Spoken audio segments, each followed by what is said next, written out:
The Storyteller presents. Hello dear listener, welcome to our channel the storyteller. आइए कहानी के अगले भाग की शुरुआत करें। उस दिन के बाद से अभी तक वो घर वापस नहीं आया था और उस लम्हे को 3 दिन बीत चुके थे। उसने ना तो रूहानिका से कोई कांटेक्ट किया था और ना ही किसी के ज़रिए उसके पास कोई मैसेज डिलीवर करवाया था। क्योंकि रूहानिका की मूवी अब पूरी हो चुकी थी, इसलिए वो कुछ दिनों से घर पर ही थी।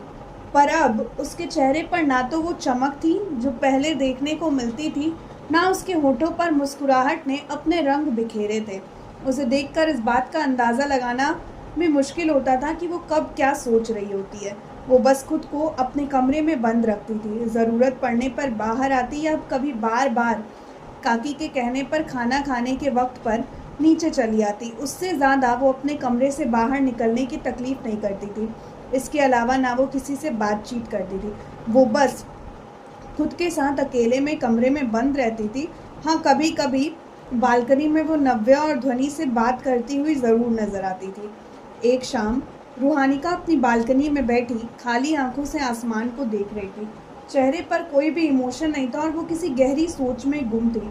उसे नहीं समझ आ रहा था कि वो क्यों उस शख्स से इतना जुड़ाव महसूस करती है जिसे उसकी मौजूदगी तक से फ़र्क नहीं पड़ता है। क्यों वो हर वक्त उसके आसपास रहने की ख्वाहिश करती है। क्यों जब तक वो उसे देख नहीं लेती है उसे एक अजीब सी बेचैनी महसूस होती है। आखिर वो सब कुछ जानते हुए भी क्यों अपने रिश्ते की असलियत को झुठलाकर उसके साथ कनेक्ट कर रही है। तमाम बातें सोचते हुए उसका चेहरा अजीब सा हो गया और खुद से सवाल जवाब करते करते वो थक हार कर ठंडी सांस भरने पर मजबूर हो गई थी। अचानक से किसी ने उसके दरवाजे पर दस्तक दी, जिसकी वजह से वो अपनी गहरी सोच से बाहर आई। उसने एक लंबी सांस ली, चेहरे पर हाथ फेरकर खुद को स्टेबल किया और दरवाज़ा खोलने चली गई। दरवाजे पर सर्वेंट कॉफ़ी का मग लिए खड़ा था। उसने कॉफ़ी ली और दरवाज़ा बंद कर दिया। वो जैसे ही बालकनी की तरफ गई, अचानक से उसकी नज़रें उस बंद दरवाजे पर ठहर गई। उसे आज तक नहीं पता था कि उसके अंदर क्या था, ना ही कभी रणविजय ने उसे बताने की कोशिश की थी। मगर न जाने क्यों आज वो जानना चाहती थी कि उस बड़े से दरवाजे के पीछे आखिर है क्या, जो पहले दिन से वो इस कमरे में देखती आ रही है। उसने कॉफ़ी का मग साइड के टेबल पर रखा और धीरे धीरे दरवाजे की तरफ बढ़ने लगी। उसकी धड़कन एकदम से सामान्य गति से तेज़ हो गई थी। उसे डर भी लग रहा था कि उसने रणविजय का गुस्सा देखा था और वो इस बात को बहुत अच्छे से जानती थी कि अगर उसे पता चल जाए कि उसने उसके पीठ पीछे दरवाजे को खोला है तो यकीनन उसे रणविजय के कहर से कोई नहीं बचाएगा। ये ख्याल ही उसे कांपने पर मजबूर कर दिया और लम्हे भर के लिए उसके कदम भी ठहर गए थे। मगर फिर उसने हिम्मत करी और आहिस्ता से दरवाजे के हैंडल को घुमाने लगी। जब उसने दरवाजे के हैंडल पर 2-3 बार अपने हाथ से प्रेशर डाला तो अंदर से आवाज़ आई, क्या आप पासवर्ड डाल सकती हैं? Can you please enter the password? Ruhanika उस आवाज़ से बुरी तरह डर गई और 2 कदम पीछे हो गई। वो हैरान नज़रों से दरवाजे को घूरने लगी, मानो उसने कोई 8वां अजूबा देख लिया हो। उसने जैसे ही दोबारा उसे खोलने के लिए हाथ को आगे बढ़ाया, एक बार फिर दरवाजे से आवाज़ आई, क्या आप प्लीज़ पासवर्ड एंटर करेंगे? अदरवाइज़ डोर लॉक हो जाएगा। क्या आप एक बार फिर पासवर्ड एंटर करेंगे, वरना दरवाज़ा लॉक हो जाएगा। ऐसे लगातार उस दरवाजे से आवाज़ 2-3 बार आई और अंत में एक गहरी खामोशी ने अपनी जगह बना ली। वो तुरंत पीछे हट गई और खुद से बोली, इसका मतलब इस दरवाजे के पीछे ज़रूर कोई ख़ास चीज़ है, तभी तो उन्होंने इस पर पासवर्ड लगा रखा है। मगर ऐसा भी क्या है? ज़रूर कुछ बहुत ख़ास होगा जिसे वो दुनिया से छुपाना चाहते हैं। मगर क्या? वो कुछ पल तक उस दरवाजे को घूरती रही, फिर खुद से बड़बड़ाई, पर मैं इतना क्यों परेशान हो रही हूँ? उन्हें कौन सा मुझसे कोई मतलब है? उन्हें पता है कि मुझे अकेला रहना पसंद नहीं है, अकेला खाना नहीं पसंद है, फिर भी वो चले गए। एक बार भी कॉल करके पूछना ज़रूरी नहीं समझा कि मैं कैसी हूँ, ठीक भी हूँ या नहीं, कोई परेशानी है या नहीं। आखिर पूछेंगे भी क्यों? लगती क्या हूँ मैं उनकी? अजीब सी हंसी के साथ, उनके लिए तो ये शादी सिर्फ एक कॉन्ट्रैक्ट है और मैं उनकी कागजी पत्नी। इससे ज़्यादा कुछ नहीं है हमारे दरमियान, फिर उन्हें क्यों फ़र्क पड़ेगा? पर मुझे तो पड़ रहा है, क्यों पड़ रहा है मैं नहीं जानती। लहजे में अजीब सी बेबसी और निराशा उतर कर चली आई थी और चेहरे पर गंभीर उदासी ने अपनी जगह बना ली थी।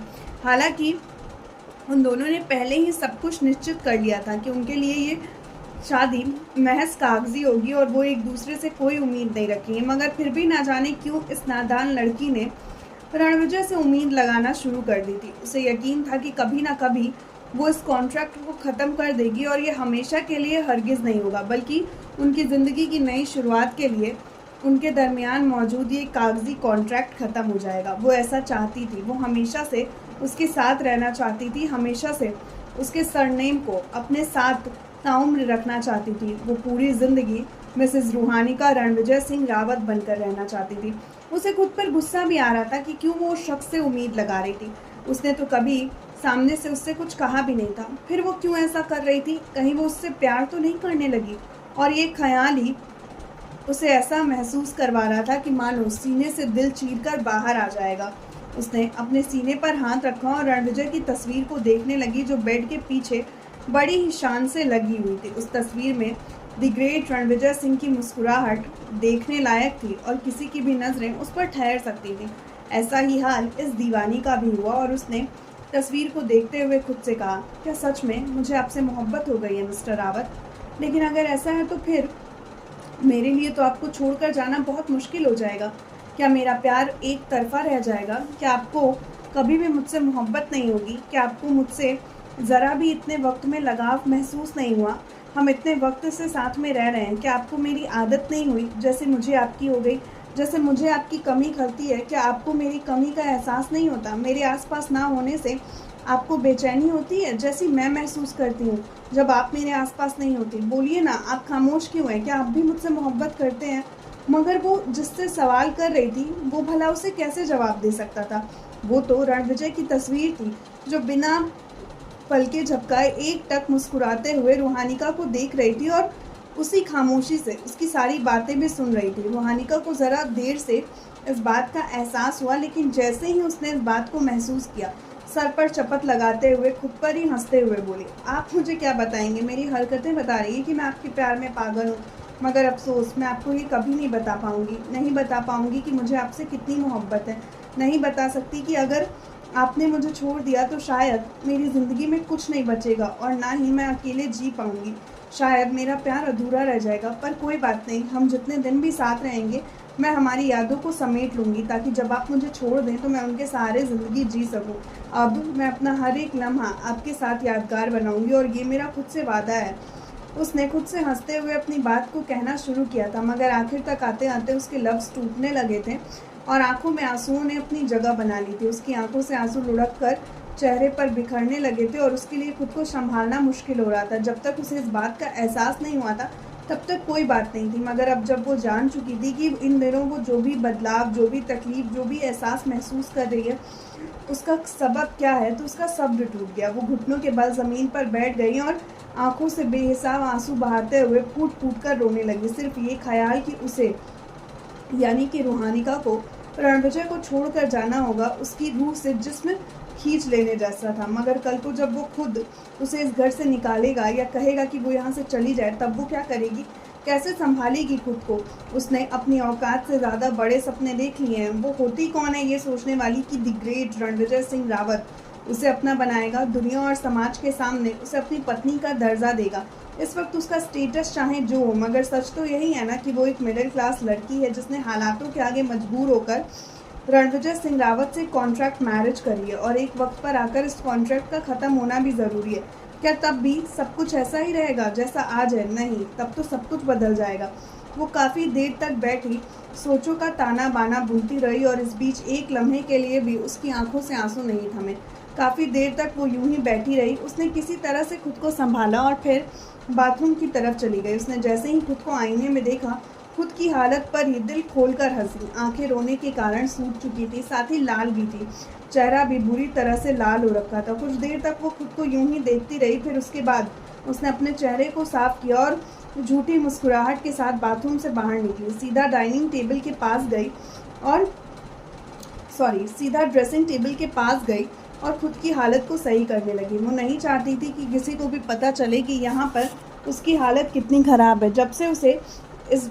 जब उसे पूरी तरह से इस बात की तसल्ली हो गई कि वो ठीक दिख रही है, तो उसने कमरे का दरवाज़ा खोला और नीचे लिविंग एरिया की तरफ चली गई।